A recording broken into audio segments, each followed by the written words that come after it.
جب کوئی شخص فوت ہو جاتا ہے تو اس کے اعمال کا سلسلہ ختم ہو جاتا ہے۔ جب آپ تھے تو آپ نماز بھی پڑھتے تھے اور آپ کے نامہ اعمال میں اس کا ثواب درج ہوتا تھا۔ اب آپ چلے گئے دنیا سے تو نمازوں کا سلسلہ ختم ہو گیا۔ آپ صدقہ دیتے تھے، اس کا ثواب آپ کو دیا جاتا تھا، اب آپ نہیں دے سکتے۔ آپ تسبیحات کرتے تھے، آپ کسی کی مدد کرتے تھے، آپ لوگوں کو راستہ دکھاتے تھے، راستے میں پڑی ہوئی چیز اٹھا لیتے تھے، کسی پیاسے کو پانی پلا دیتے تھے، کسی بھوکے کو کھانا کھلا دیتے تھے، کسی برہنہ وجود کو لباس دے دیتے تھے، کسی کا بیٹھ کے دکھ سن لیتے تھے، کسی کی مشکل میں کام آ جاتے تھے۔ آپ حج کرتے تھے، آپ عمرے کرتے تھے، آپ قرآن مجید کی تلاوت کرتے تھے، یہ کتنے اعمال خیر تھے جو آپ بجا لاتے تھے۔ لیکن جب موت آئی تو یہ سب کچھ ختم ہو گیا، الا من ثلاثہ، لیکن 3 اعمال کا ثواب ہے جو اس کے نامہ اعمال میں درج ہوتا رہتا ہے۔ وہ کون سی 3 چیزیں ہیں سنیے، اور یہ اعمال اپنی زندگی میں کمائیں تاکہ نامہ اعمال کبھی بھی جو ہے وہ بند نہ ہوں اور یہ چیزیں درج ہوتی رہیں۔ سب سے پہلی چیز صدقہ جاریہ، ایسا صدقہ کہ جو جاری رہے۔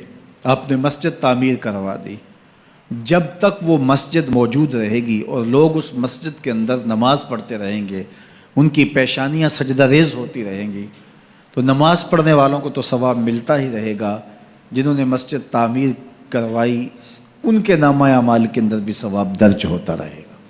صدقہ جاری، مدرسہ تعمیر کروا دیا، آپ نے کوئی ہاسپٹل بنوا دیا، آپ نے انسانی ضرورت کے لیے پانی کا کنواں کھدوا دیا، اور کوئی اور ایسی چیز کہ جو آپ کے بعد بھی جس کا فیض لوگوں تک پہنچتا رہے، وہ فیض رساں چیز جب تک موجود رہے گی اور اس کا فیض لوگوں تک پہنچتا رہے گا تو نامہ اعمال میں ثواب درج ہوتا رہے گا۔ دوسری بات، او علم ینتفع بہ، یا علم جس سے لوگوں کو نفع پہنچتا ہے۔ یہ ایک ایسا کھاتا ہے جو کبھی بھی بند نہیں ہوتا۔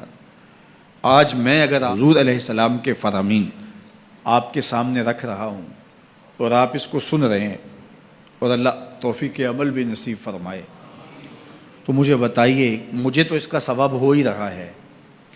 اب جس استاد نے مجھے پڑھایا ہے اور یہ سکھایا ہے، یہ جتنے لوگ سن رہے ہیں سب کا ثواب میرے استاد کے نامہ اعمال میں درج ہو رہا ہے، اور میرے جیسے اور بھی شاگرد ان استادوں کے جو اگر یہ کام کر رہے ہیں تو ان کا ثواب بھی استاد کے کھاتے میں درج۔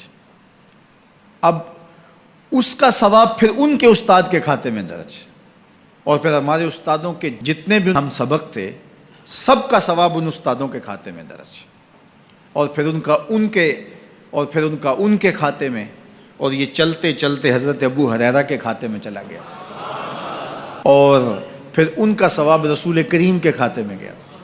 اللہ اکبر۔ تو بات کر رہا تھا کہ اس طرح کھاتے بڑھتے چلے جاتے ہیں اور نامہ اعمال میں ثواب درج ہوتا چلا جاتا ہے۔ او علم ینتفع بہ، ایسا علم جو نفع دیتا ہے۔ او ولد صالح یدعو لہ، تیسری بات صالح اولاد جو ماں باپ کے لیے دعا کرے، اور ماں باپ کے لیے جب دعاؤں کا سلسلہ اولاد کی جانب سے جاری رہتا ہے تو وہ صدقہ جاریہ ہوتا ہے۔